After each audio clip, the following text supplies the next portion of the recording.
Ọ gbakọrọ mịara nwunye di m. Ndị onye ọma na-afụ m n'oge dị etu a, ana m ekele gị were na-asị na ihe ọma ga-agba mgbọrọgwụ n'ime ndụ gị. Ọ bụrụ na ọ bụ ụtụtụ ka ị na-afụ m, ụtụtụ ọma. Ọ bụrụ ehihie ọma. Ya bụrụkwanụ mgbede mara gị mma.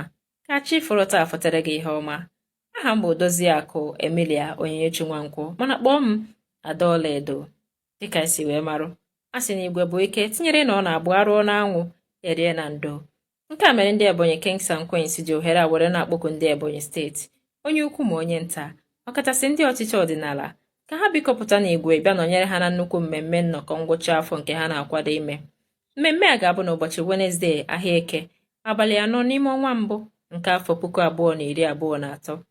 Ebe ya bụ mmemme ga-akpọtụ bụ na Pinnacle Hotel, Abakaliki, nke dị n'okporo ụzọ awara awara dị ma esi Ebonyi wee jebe Enugu. Oge a ga-ebido ya bụ mmemme bụ na 1:00 nke ehihie. N'olu nwa bekee, mmemme nke afọ a ga-akpatụgasị aka n'ihe ndị dị iche iche, nke gụnyere orphanage visitation, almanac launch yana talent shows.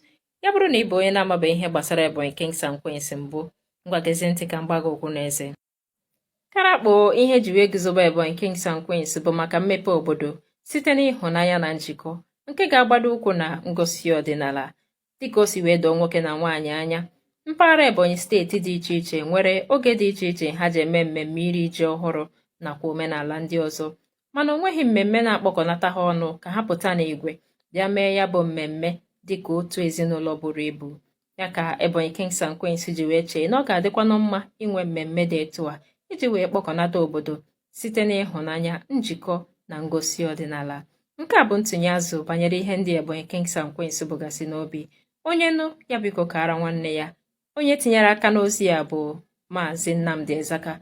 Ọ bụrụ na o nwere ajụjụ maọbụ ihe mgbagwoju anya nwere, biko kpọọ akara ekwentị ya 0703 1617 669 0703 1617 669.